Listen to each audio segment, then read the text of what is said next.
नमस्ते दोस्तों, inspired star के दुनिया में आप सभी का स्वागत है। दोस्तों, आपके दिमाग में भी कभी ना कभी यह सवाल जरूर आया होगा कि ईश्वर है या नहीं। तो चलिए जानते हैं आज की इस कहानी के माध्यम से बुद्ध ने क्यों कहा कि ईश्वर नहीं है। दोस्तों, गौतम बुद्ध अपने जीवन काल में अपने प्रवचनों से मानव जीवन में क्रांति लाई थी और हम जानते भी हैं कि गौतम बुद्ध की बातों में जीवन जीने की कला की चाबी छुपी हुई है। उनके जीवन में घटित हुई घटनाओं से बहुत कुछ सीखने को मिलता है। ऐसे ही एक घटना के बारे में आज मैं आपको बताऊंगा। गौतम बुद्ध के समय में एक सवाल उनसे अक्सर पूछा जाता था कि ईश्वर है या नहीं, और हर बार बुद्ध एक अलग जवाब देते थे। ईश्वर के बारे में पूछा गया। यह सवाल आज भी पहेली है और बुद्ध के समय में भी पहेली ही था। लोगों ने यह सवाल कई बार बुद्ध से पूछा, लेकिन बुद्ध कभी भी इसका सही जवाब नहीं दिए। एक बार की बात है, एक ज्ञानी पंडित गौतम बुद्ध का प्रवचन सुनने आया करता था और वह पंडित उनकी बातों से सहमत भी था। वह मानता था कि गौतम बुद्ध एक ज्ञानी पुरुष हैं। एक बार बुद्ध ध्यान की मुद्रा में बैठे हुए थे और वह व्यक्ति उनके पास गया और उनसे पूछा कि बुद्ध, कृपया आप मुझे बताएं कि ईश्वर है या नहीं। मेरी आपसे प्रार्थना है कि आप मेरे सवाल का मुझे सही जवाब दें। बुद्ध के बारे में यह कहा जाता है कि वह कभी भी किसी भी प्रश्न का सीधा जवाब नहीं देते थे।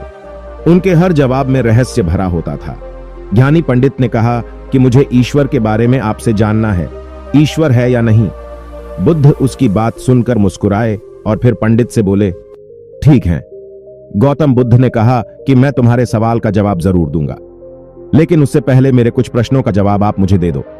पंडित ने कहा, मैं बिल्कुल आपके प्रश्नों का जवाब दूंगा, आप कृपया प्रश्न पूछे। बुद्ध ने कहा कि क्या तुम सूर्य को मानते हो? पंडित ने बुद्ध की तरफ देखा और कहा कि यह किस प्रकार का प्रश्न है?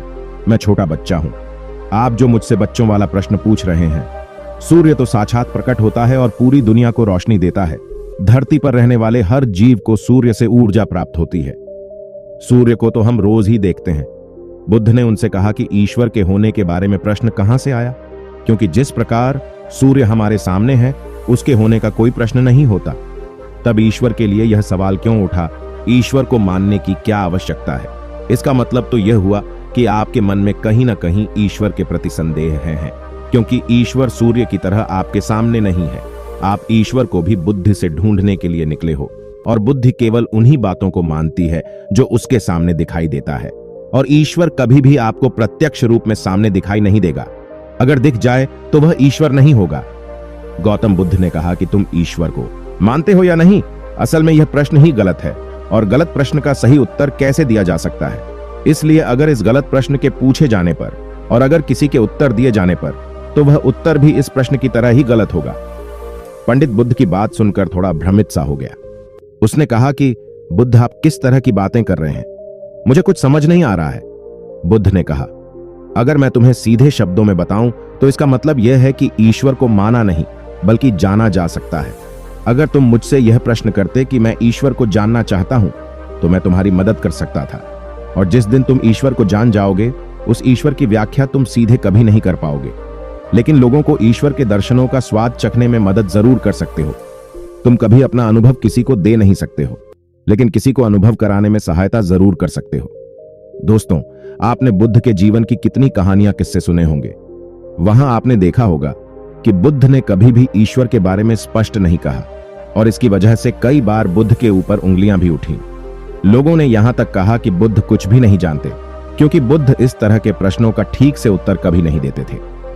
गौतम बुद्ध इस तरह के प्रश्नों से हमेशा बचा करते थे, क्योंकि ईश्वर और आत्मा के संबंध में कोई उत्तर दिया ही नहीं जा सकता है, और अगर कभी देना भी पड़े तो वह उदाहरण के माध्यम से उसे समझाने का प्रयास करते थे, क्योंकि ईश्वर और आत्मा के संबंध में कोई उत्तर दिया ही नहीं जा सकता है।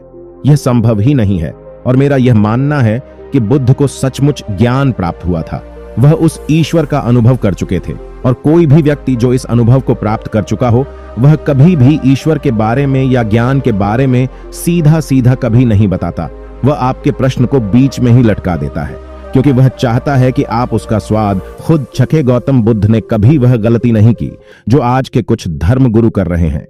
कहने का मतलब है कि जितने भी ज्ञानी पुरुषों ने ईश्वर के बारे में स्पष्टीकरण किया, उनके अनुयायियों ने उनके धर्म गुरुओं द्वारा ईश्वर के बारे में कही हुई बातों को मान लिया और अपने अलग अलग समुदाय बना लिए।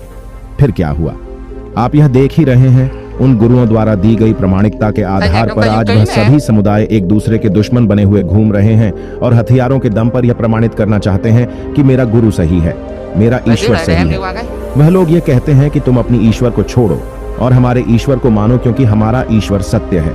अगर कोई व्यक्ति ईश्वर की सीधी व्याख्या कर देगा तो अज्ञानियों की भीड़ उसकी बातों को मान लेगी।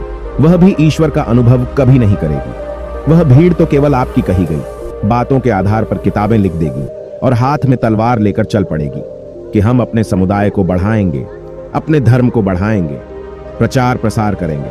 शायद बुद्ध इस बात को जानते थे, इसीलिए उन्होंने कई बार ईश्वर के वजूद को भी नकारा। इनकार इसलिए किया कि आपकी प्यास और गहरी हो सके, आप उसको जानने के लिए उतावले हो जाए।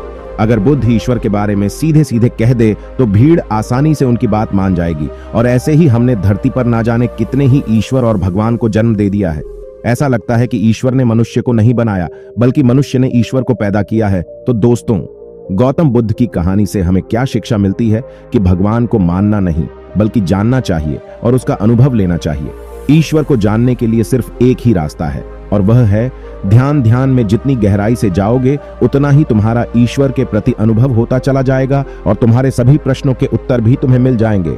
Vertical bar.